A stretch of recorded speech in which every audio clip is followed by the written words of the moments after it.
Well, that wasn't good at all in any way. Pacers crushed by the Portland Trailblazers. Their second half was dreadful. Their rebounding, their turnovers, their shooting was dreadful. And Tyrese Haliburton took 3 shots. What? We have so much to discuss on today's Locked On Pacers podcast.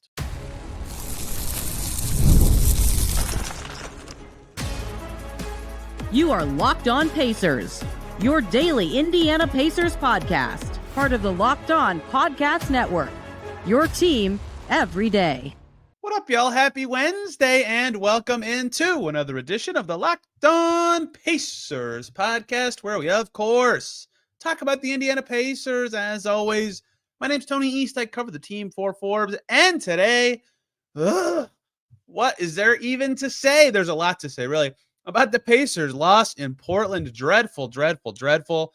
Their second worst performance of the year. Move over, Jazz game that I said yesterday was their worst performance of the year, or second worst of the year. It's this one now. They get smoked by 23, and Portland only score 89 points. Tyrese Haliburton only takes 3 shots. They can't shoot. They can't take care of the ball.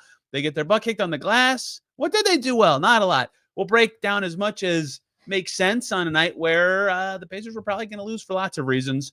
Before talking about fever free agency in the third segment, I've gotten multiple requests for that, which surprises me. If you're not interested in that at all, because this is a Pacers podcast, that's great. You can click off after the first 2 segments, and then it's trade deadline time the rest of the week. Not really, the next 2 days, pending what the Pacers do or don't do. Oh my, was this game gross. And it's really funny that I call this game gross because there was a moment mid-third quarter. I believe it was 72-73 Blazers. Sounds like a close game. I'm going to check to see if I can find the score. That sounds too high now that I say it out loud. No, I'm not even close. It was 52-53. I had the second digits right.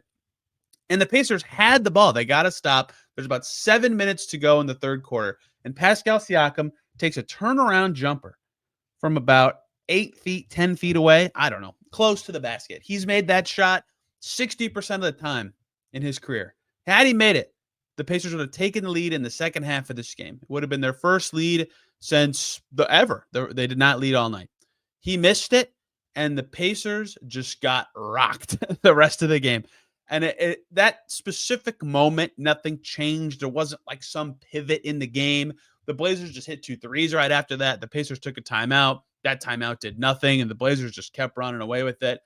And it was really dreadful in lots of ways. The Pacers clearly ran out of gas. Their bench group gave them a good fight for a couple minutes, and then when they ran out of gas, they went to the starters who were worse and also out of gas. So the score is really indicative of how they played, which was awful. And a lot of that awfulness came to – the reason I led with this is a lot of the awfulness came in the final 18 minutes of play where the Blazers just destroyed them. Again, it was 53-52 at that point, which means the rest of the game was 59-37. Just a dominant close by the Blazers where the Pacers offense was awful. They had nothing going well for them. And we'll talk about that in a second. But I think the thing that the most people have talked about or inquired about on social media is Tyrese Haliburton's game. And I understand why. So let's start with this. Tyrese Haliburton 0 for 3. He only missed 3 shots. That's the fewest of any starter. Like, I don't say that to excuse his game. He needs to take more than 3 shots. He needs to do way better than that. Way better than that. There's a reason this is the leading story. The reason I say that is because at no point in this game, because he wasn't like missing or, making a lot of just god-awful decisions or anything, that I think, wow, Tyrese Haliburton's costing them this game. He only had 2 turnovers. He had 6 assists. They got their butt kicked in his minutes, but every starter, that was the case, right? Nembhard was minus 24, and I thought Nembhard played the best game of any Pacer. So 3 shots for Tyrese Haliburton is like unfathomable to see. That is his fewest as a Pacer. And this trade deadline will be 3 years he's been with the team. He had never taken fewer than 5 before this game. So one question would be why? And the answer is, I don't know. The answer the hypothesis I would give you is Toumani Camara is out there, and he was terrific defending Tyrese Haliburton. Toumani Camara plus 33 in this game. He was awesome. He even was good on offense. Man, could the Pacers use someone like Toumani Camara? And so, naturally, this happens a decent amount for Tyrese Haliburton. If there's a game where he is being guarded by somebody very good on defense, in this case, Toumani Camara, and Andrew Nembhard is not, being guarded by somebody awesome on defense. The Pacers will run offense through Nembhard more. Again, let me be clear, not excusing Haliburton's game. I'm just explaining where my thought process went when this happened, right? This has happened to them in many recent game, right? When they played San Antonio, that happened, like this is what the Pacers setup kind of allows. And this is part of what's made Andrew Nembhard's return so important. And so a lot of this game, the Pacers played through Nembhard. He took 10 shots. That was the second most of any starter, right? He had 17 points. That led all Pacers scores. Andrew Nembhard had a fine game in his 27 minutes. Tyrese Haliburton should still take more than 3 shots. Why is this a thing that's been happening more this season, right? 0 points for a star player who was like the best offensive player in basketball for 2 months last year. That's the second time this season being held scoreless. The other one was that crazy New York game. He went 0 for 8 that night and 0 for 7 from deep. So Kyle Taylor, the GOAT of Twitter these days, good stats, good data viz, actual like interesting discussions, brought up when I tweeted that 3 is the fewest shots he's taken at the Pacer. A chart he had from late 2024. I believe he made it after the OKC game, one of Haliburton's other stinkers this year, talking about the thing that stands out the most in the spread of Haliburton games this season is he has a lot more bad, like awful games. Like if you break it down into lowest 24 or lowest 24, what am I saying? Worst quarter games, 25th to 50th percentile games, 50th to 75th, and then his best quarter of his games. The best quarter of his games are about the same. And then that 25 to 50 range is about the same. But he's kind of traded the, 50 to 75th percentile for bad games. Why is his bad game volume so high? And this one would fall into that category. And if you go look at Haliburton's game scores this year, this one's not in Basketball Reference yet, but I guarantee you this is a sub 10 game score game. And he has now 10 games with a game score below 10. 6 of them are at that, if the line of demarcation everybody should be using for this Pacers season, that Charlotte game, their 25th game, the most pathetic loss of the year at home. That Charlotte game is one of them. 6 of them are at or before that game. In Memphis was one of them. In Charlotte was one of them. In Orlando was one of them. In Houston was one of them. And that Knicks game I mentioned earlier. Those are 6 of them. He was bad in those games, right? So a large portion of his, what I would consider awful or bad games, were when he was very noticeably and like very frequently, once every 2 weeks or even more than that, playing poorly. Since then, he's had 4. The 4 since where his game score ends up poor. One was the Cleveland game where he got hurt at halftime and left early. Excused. One was the Philly game they won big at home where the Pacers didn't play great. And Haliburton's stat line that game looks bad because of turnovers, but I didn't even think he played that bad that night. One was the OKC game where he got grilled, and I talked about it after the game, and one was this one. So of his worst 8 games this year, 6 of them came when it was very obvious he was playing bad. 2 have come in the game since. So it's almost perfect now. They're 1 game away from that. Through the Charlotte game was 25 games. Then when they play the Clippers on Thursday, they'll have played 25 since then, right? So it's almost exactly half. So 6 of his awful games came at the start of the year, the first half of the season, and 2 since. So he certainly is playing better. His inconsistency is not quite so wild, but he still is having games like this. Why? Why? And why is the frequency up even from any other season, right? And Kyle thankfully has post-injury last year, only 8% of his games, right? 2 of 24, 1 in 12 is a little over that 8% mark. Pre-injury, it was 6% last year. Playoffs, it was 7% last year. Almost a quarter this year, right? If you're at 10 of 50, that's about 20%. Like that, it has to not happen as often. And it hasn't been happening as often, but it's still a thing that's happening this year. Why is this a thing? 0 for 3 is 0 for 3. Like lots of guys go 0 for 3. It's not a big deal to miss 3 shots. It's a bigger deal that he only took 3 shots. And so I think that is actually where the answer is for this specific game is he trusted other guys to shoot. And Tyrese, like, here's what I wrote in my notes when I was looking back to see the last time he took less than 3 shots. To be clear, it happened twice when he was with the Kings. He took 2 shots, but that was with the Kings. I've said in the past all the time that he needs to shoot more, right? When he was going through his crazy stretch 2 seasons ago, the first time he was an all-star, after that summer, I said all the time on this podcast, like, I think he needs to shoot more because he's a good self-creator and he's efficient with his own creation. No one has to set him up.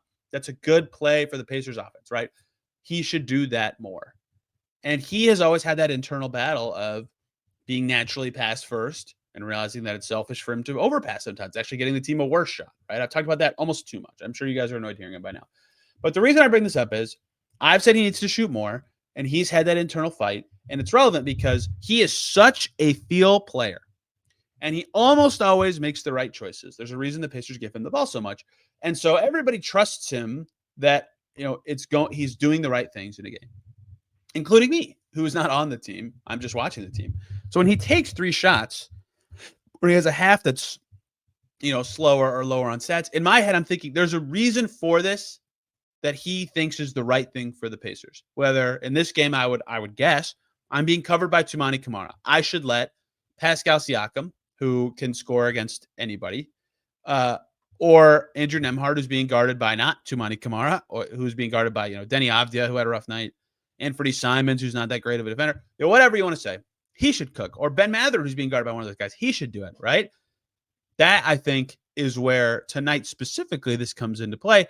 But obviously they needed him to do a lot more than this. And so he has to figure out what it takes for these kind of games for him to get ignited and get going, because that's not why they lost. I don't think they lost this game because Tyrese Haliburton only took 3 shots. Again, he only missed 3 shots. He was still moving the ball okay. He only had 2 turnovers. But he is such an efficient self-creator that it does hurt their offense when he's only taking 3 shots. They didn't lose because he had 0 points. They lost because he only took 3 shots.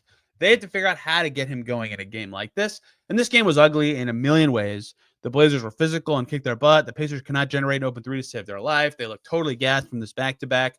They stink in Portland. They haven't won in Portland with fans since 2007, which is crazy, right? So much of this game was just like weird and goofy, and they looked like crap. But Haliburton's got to find ways, and the Pacers have to help with this. Like when I've asked in the past about this season even, about Haliburton's games where he's not shooting as much or his stats are a little lower, they've talked about how they've chatted with Tyrese about like how they can help him get the shots he likes. And then I think that's the next part of this is, get him involved in more actions where he gets off the ball and then it comes back to him, right? I think that happens a lot in these games where he does the first action, he gets off the ball, he does his thing, then it never comes back to him. Or in this game, he would drive and pass out of it a lot. That's something I talked about early in the season. He was struggling. He was passing out of drives too much, right? When all these things kind of coalesce together, it's really hard for the Pacers to flow like they are at their best. And I think it's on mostly Haliburton to get out of that funk and play the way where he's at his best, where he's getting up the appropriate amount of threes. In this game, he took 1 3. I haven't even looked at his fewest 3-point attempts in a game with the Pacers. I have to imagine 1 is the fewest. It's the fewest this season. I'm going to assume that's the case, but I'll keep looking while I'm talking, right? That just can't happen. Yeah, 3 last year. And then his first full season with the Pacers, I'm sure 1 would be the fewest as well. So yeah, he took 2 that year. So this was his fewest 3s in a game with the Pacers. That's on him, right? They don't run plays, air quotes, to get. He took 1 3 with the Pacers 3 times the year after he got traded here, that half season, right? They've got it. That's a little more on him, but getting him to the rim and getting him involved in screen actions and having him be the guy, that's a little on the team as well. To have him be involved with lots of screeners, to get him opportunities in transition, even that involves getting stops or getting rebounds, which they did not do in this game. This was not good. This is not why they lost. They did so much bad that is not on Tyrese Haliburton in this game. And I said this on purpose. I mean this. This is not excusing anything. I never felt like during this game, man, they're losing because Tyrese Haliburton's not getting it going. But then you look back and you say 3 shots for their star player who's efficient and good and has had more games like this season than past ones. And you wonder what's going on. And you wonder if they could have done something to get him going and give themselves a better chance. He hit the dagger 3 the night before. On the night they were playing bad, they found a way to wiggle him free a few times in transition or in the half court. He got going and they won. Alas, tale of 2 nights. A lot more went wrong for the Pacers, and Andrew Nembhard was good. We'll talk about that and then Fever Free Agency coming up here on Locked On Pacers.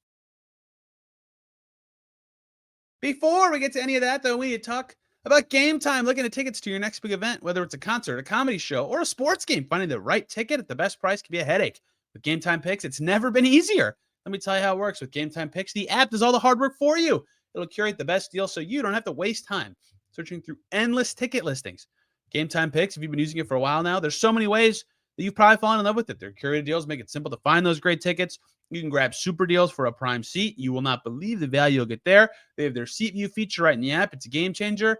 And, of course, the all-in pricing and their lowest price guarantee means you know you're getting the best deal. Take the guesswork out of buying tickets with Gametime. Download the Gametime app, create an account, use the code LOCKEDONNBA. You'll get $20 off your first purchase. Terms apply. Again, create an account and redeem the code LOCKEDONNBA for $20 off. Download Gametime today. Last-minute tickets, lowest price, guaranteed.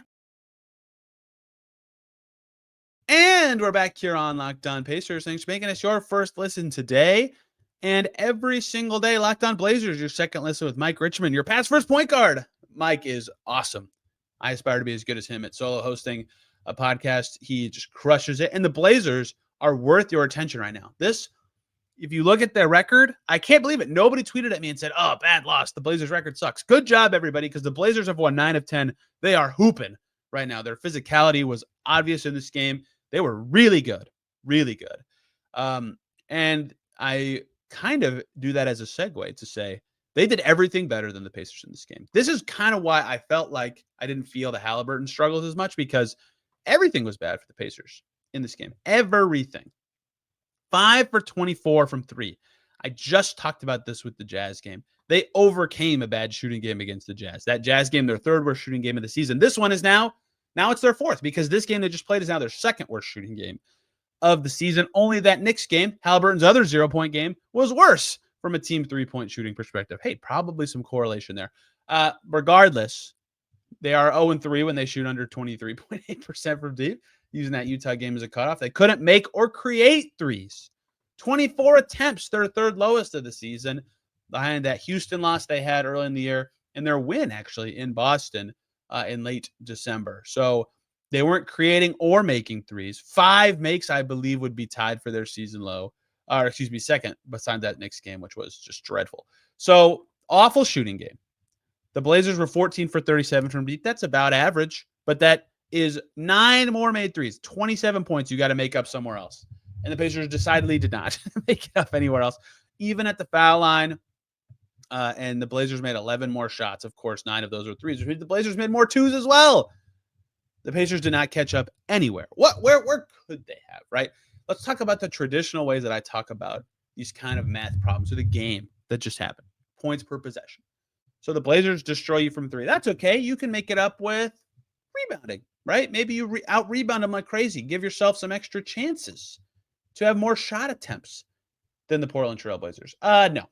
39 rebounds for the Pacers, 51 for Portland. Second straight game where the Pacers get their butt kicked on the glass. They had a different center for both of them. I don't want to hear it about one specific guy, but Turner needs to have more than 2 rebounds. He just does. Ayton had 9. Robert Williams had 11. Pacers have to be better on the glass. Myles Turner has to be better on the glass. They got smoked there, right? 14 offensive rebounds is really good for the Pacers. Among their best numbers of the season. That would actually be tied for their 6th best night on the offensive glass of the season. But that total rebound number is just not going to cut it. Anything below 40 is a tough night, right? You can look at their record and figure that out. They got crushed on the glass. Credit to the Blazers. Effort, plays, they dominated the effort plays. Both teams are on a back-to-back, and Portland was in overtime last night. If you just knew that, you might think it'd be an even game, but the travel just kills you on these. I mean, a rough product. Until Portland got going in the middle of the third quarter, this was an ugly NBA game. Rebounding, Pacers couldn't keep up there. No problem. Maybe they can keep up in the possession game by doing a really good job in the turnover battle. In fact, right when their stretch of good play started after the NBA Cup, I talked a lot about the possession battle and how it really helped the Pacers. They were doing well in this. No, they did not do well there either. They had 19 turnovers. That's tied for their 5th most in a game this season. When they have more than 19 turnovers, they're 0-4. When they have more than 17 turnovers, they're now 2-6. It's hard to overcome that many wasted possessions. The Blazers had 18 turnovers. That's a lot. They only were -1 in that department. When the Pacers force a bunch of turnovers, their record is very good, right? But they turned it over too much to keep up. So none of the easy, obvious ways for them to keep up were the case. They just beat Utah tonight. They shot bad and lost on the glass because the Jazz had a bunch of turnovers. And the Pacers did well in the paint. Did the Pacers do well in the paint today? No, they didn't. They didn't do anything well in this game. That's why they only scored 89 points. That's their second fewest of the season. 44 points in the paint. Only 42 for the Blazers, but only 44 for the Pacers. They got advantages nowhere absolutely nowhere in this game. Credit to Portland. Portland played a very physical game. They found the right tempo at the right time. Their defensive pressure was really good. It felt like, I tweeted this in the first half, the Pacers, every possession were either way too slow. It took them till late in the shot clock to get what they wanted. And Tom Haberstroh covers the Blazers for their broadcast team, had a stat that the Blazers, during their current streak of wins, where they're playing really good, by far lead the league in shot clock violations forced. So their defense has been good and connected. And you saw that in this game. But so the Pacers had a lot of possessions like that, where they got really slowed down by that Blazers defense. But they also had possessions where they were too fast. Like they would try to overcome that by like coming on the floor, one pass, jack up a three. I said yesterday the Pacers missed a lot of threes they should have kept taking, and everybody was complaining about the wrong thing. This game, they took bad threes, I thought. Actually bad threes. They never found the right offensive pace, and they never had anything going. Portland beat them in second chance points and like everything the Pacers could have done minorly to erase that 3-point issue. They lost in those categories too. And that's how you lose a game by 23 points and only score 89, their second lowest in total. Portland's just not for them, apparently. Like I said, the last time they won in Portland was 2021. They beat the Dame team. It was impressive, but there were no fans. And their last win before that was 2007. What? They have one win with no fans in that building in 18 years. People have driver's licenses who have never seen in person a Pacers win in Portland. What? That's crazy. It's not their place. There's been a lot of doom and gloom. That's no fun for anybody. So let's talk about the only good thing. To me, one individual was good. Siakam was fine. I don't want to dunk on him. He was okay. TJ McConnell was good. He had 14 points and 4 assists and only 2 turnovers. In fact, he was quite good. He was getting to the rim at a higher level than normal. But the actual stand-up performer to me was Andrew Nembhard, who was really good. He was a steadying presence. He was 6 for 9 on twos. He had 6 crucial points to start the third quarter that really juiced the Pacers' offense. His 4 turnovers were killer, but he had 17. He led the Pacers. I thought his tenacity was good. I thought his defense on Simons was largely good. Simons was just reckoning threes from like 40 feet from the rim. That wasn't that far away, but they were deep. I thought Nembhard was quite good. Had they won this game because their offense was better at any point, or they defended well enough after they got it to a 1-point game in the third quarter to stay in it, Nembhard would have been the reason why, because his stretch early in the third quarter and even late in the third at times was the reason the Pacers were in it. So the other 2 point guards, the non-Haliburton point guards, had good nights. Nembhard in particular stood out to me. But Haliburton didn't give him enough. That's a loss. 28-21 are the Pacers, still winning 4 out of every 7 to this point in the season, still 4th in the East, 2 more to recover. I think a 2-2 road trip would be a good road trip for them. They might have to play Luka on Saturday. The Clippers are good.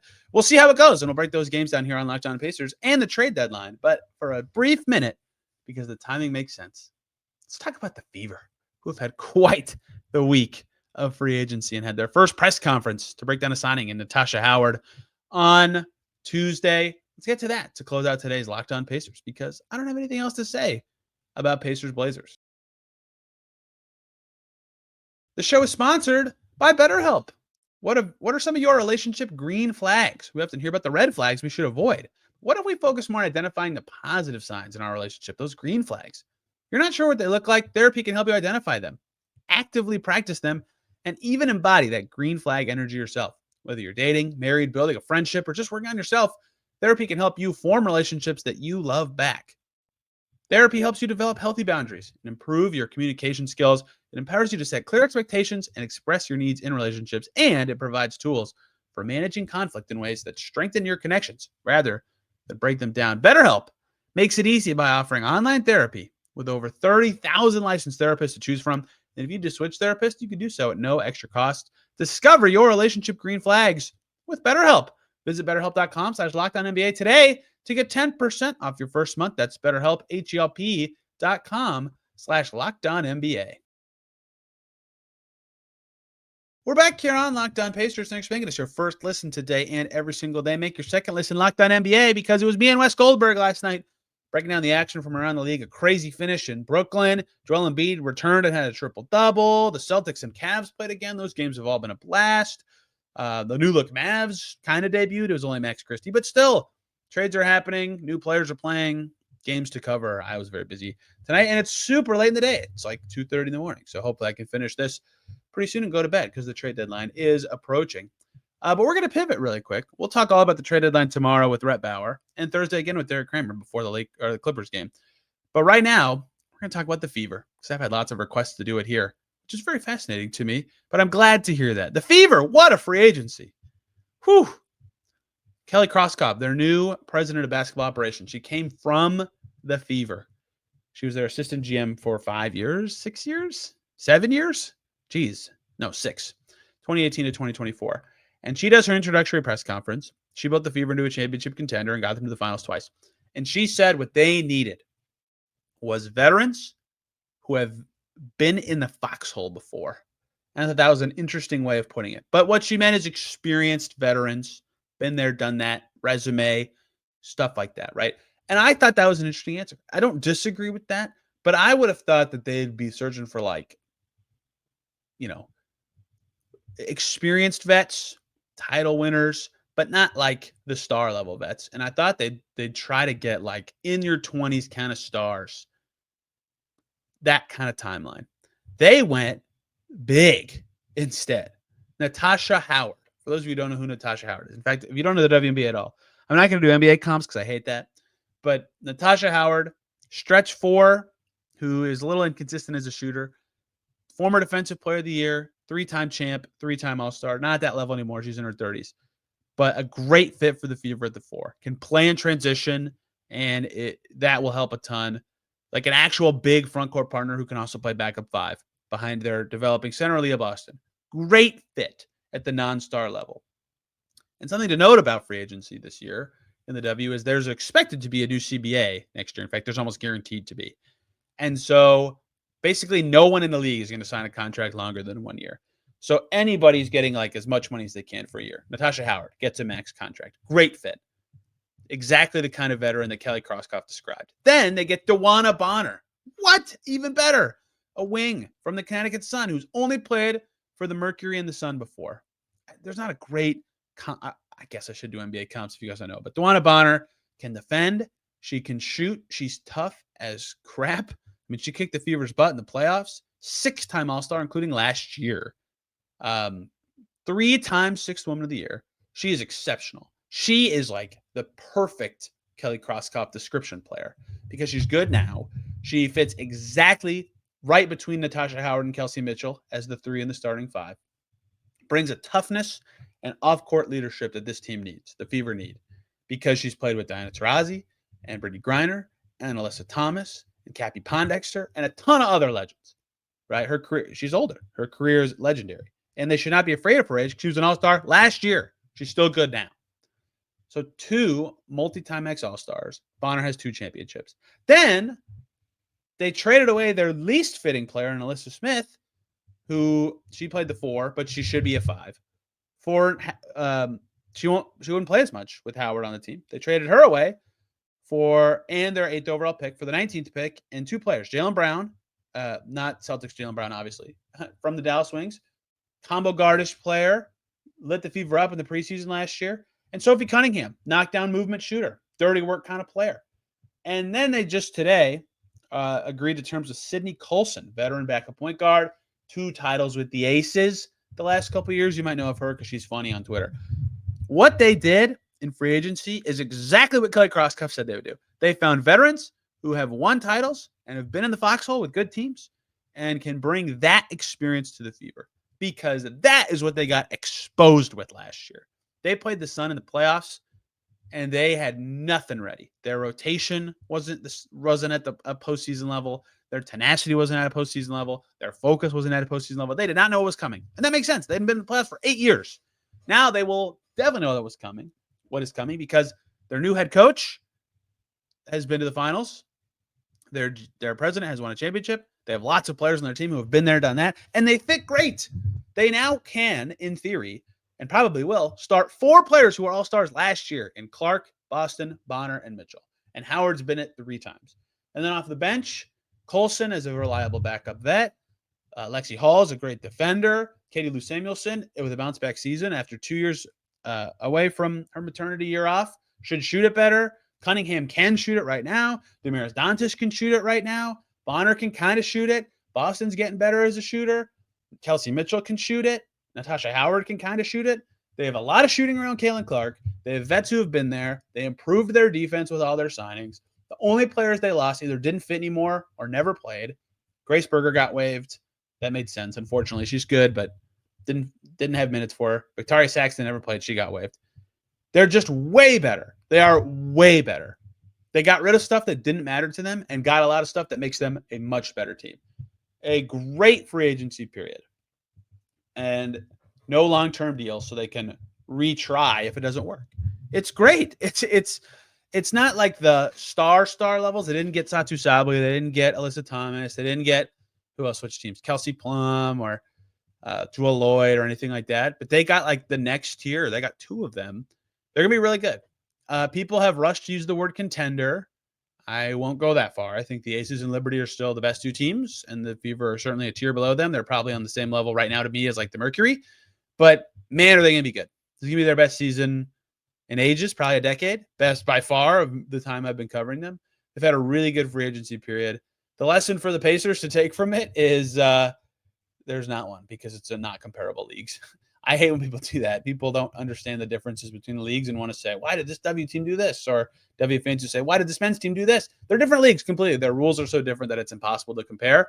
But the Fever, the only kind of comparable takeaway would be if you're good and interesting, people will want to play for you in any market. I think we've learned that with like Paul Millsap going to Denver or David West coming to Indiana. Like those teams were good and they had the cap space to get a really good player on the free agency market. Like if you're good, you can lure those players. And the Pacers probably won't. Like, it'll be a while, I think, before the cap space thing becomes a route for NBA teams again. But if you're good, cap space can matter quite a bit. Alas, those are my Fever free agency thoughts. I have my own YouTube channel separate where you can see interviews and my own thoughts about the Fever there more often. But such is life. Tomorrow, Rhett Bauer is going to join us. We're going to talk about the Pacers and the trade deadline. What are the latest credible rumors? There's been a few more since last time I did that. What do we expect to happen? If anything's happened by then, we'll see. If something has happened, we'll talk about it. And then Thursday, I'll do 2 podcasts Thursday. One after the trade deadline with Derek Kramer. What happened? What did they do? What does it mean? What can they do now? And then after that, late in the day, will be what happened against the Clippers. Who's still on this team? Blah, blah, blah. So that is life coming this week. Thank you guys for listening today. If you made it through 33 minutes of this after that Portland game, you're a true fan. Thank you very much. Back tomorrow talking Pacers trades. They have no more games till the deadline with Rhett Bauer. Till then, everybody, have a wonderful day.